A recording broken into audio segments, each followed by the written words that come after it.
বাতিল কৰিব লাগিব পদুমণি প্ৰাথমিক বিদ্যালয় চামিলকৰণ বাতিল কৰিব লাগিব পদুমণি চেতিয়া গাঁও জিন্দাবাদ আমাৰ দাবী মানিবই লাগিব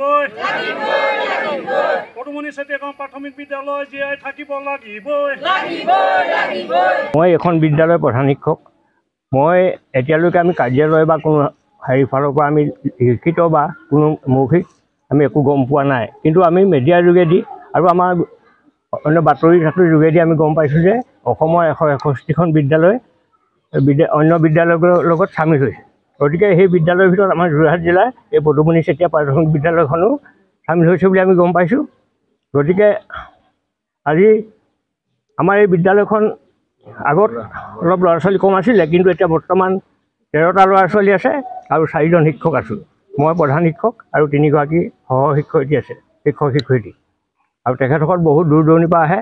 এইখন বিদ্যালয়ত শিক্ষকতা কৰিবলৈ 2জন শিৱসাগৰৰ পৰা আহে আৰু এগৰাকী যোৰহাট টাউনৰ পৰা আহে মই স্থানীয় মোৰ ৰিটায়াৰ হ'বলৈ বেছি দিন নাই মোৰ 3 মাহ চাকৰি আছে গতিকে মই এই ৰিটায়াৰ হ'ব অৱসৰৰ সময়ত এনেকুৱা এটা খবৰ পাম বুলি আশা কৰা নাছিলোঁ আচলতে মই সেইটো কাৰণে দুখ পাইছোঁ এই শিক্ষা আইন অনুসৰি এতিয়া চৰকাৰে যিটো শিক্ষাৰ মানে আইন বনাইছে তেখেতলোকৰ আইনৰ মতে প্ৰায় আধা কিলোমিটাৰৰ পৰা 1 কিলোমিটাৰ ডিষ্টেঞ্চৰ ভিতৰত মানে যি প্ৰাথমিক বিদ্যালয়সমূহ হ'ব লাগে কিন্তু এতিয়া আপোনাৰ যিখন বিদ্যালয়ৰ লগত চামিল কৰিবৰ কাৰণে গৈছে সেইখন বিদ্যালয় আপোনাৰ 2 কিলোমিটাৰতকৈ বেছি হ'ব হ'লে মই ভাবাত মানে কেতিয়াও মানে লাহিং কমাৰগাঁও মজলীয়া বিদ্যালয়লৈ নিনিয়ে গতিকে মই ভাবোঁ এই যিখন পদুমণি চেতিয়া গাঁও প্ৰাথমিক বিদ্যালয় এই বিদ্যালয়খন যাতে জীয়াই থাকে সদৌ ভৱিষ্যতে আৰু যিসকল ইয়াত মানে শিক্ষক নিযুক্তি হৈছে তেখেতলোকৰ যথেষ্ট অৱদান আছে তেখেতলোকে হাতে ধৰি আমি দেখাত মানে যিবিলাক শিক্ষাদান দিছে গতিকে আপোনালোকে এবাৰ ভিতৰৰ পৰা আপোনালোকে ল'ৰা ছোৱালীখিনিক বা শিক্ষাৰ্থীক আপোনালোকে এবাৰ যাব কেনেধৰণে তেখেতলোকে শিকাই থাকে আমি ভাবোঁ এই স্কুলখনৰ নিচিনাকৈ যদি প্ৰতিখন স্কুল আগবাঢ়ি যায় গতিকে বন্ধ নহৈ পেলাই যদি আৰু শিক্ষাৰ কাৰণে ভাল ধৰক শিক্ষক নিযুক্তি দিয়ে তেতিয়াহ'লে মই ভাবোঁ এই স্কুলবিলাক আৰু ওপৰত গৈছে আমি অলপতে এক নিৰ্দেশনা পাইছোঁ যে পদুমণি চেতিয়া গাঁও প্ৰাথমিক বিদ্যালয়খন বন্ধ কৰি লাহিং কমাৰগাঁৱত প্ৰায় 2 কিলোমিটাৰ দূৰত্বৰ লাহিং কমাৰগাঁও মজলীয়া বিদ্যালয়ত চামিলকৰণৰ প্ৰস্তাৱ লোৱা হৈছে এই ক্ষেত্ৰত আমি স্থানীয় ৰাইজ এই নিৰ্দেশনাৰ পৰা অতি হতভম্ব হৈছোঁ আশ্চৰ্য প্ৰকাশ কৰিছোঁ কাৰণ এই বিদ্যালয়খনৰ স্থানীয় ৰাইজৰ আৱেগ অনুভূতি জড়িত আছে এই বিদ্যালয়খন বহু কষ্টৰে শ্ৰমদান কৰি আমি বিদ্যালয়খন প্ৰতিষ্ঠা কৰা হৈছিলে তাৰোপৰি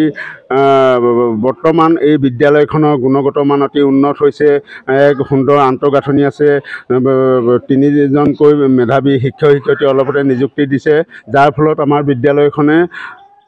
বিগত 3টা বৰ্ষত ধাৰাসাৰে A+ পাবলৈ সক্ষম হৈছে গুণোৎসৱত গতিকে আমি এই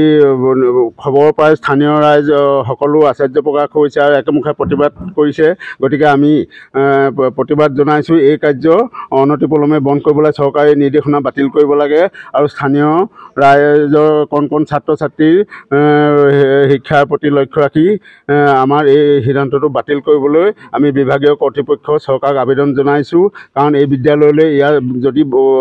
বন্ধ কৰিব লগা হয় এই বিদ্যালয়ৰ পৰা কমাৰগাঁৱলৈ 2 কিলোমিটাৰ এই কণ ছাত্ৰ ছাত্ৰীসকল কেতিয়াও সমৰ্থন যিকোনো খবৰৰ বাবে যোগাযোগ কৰক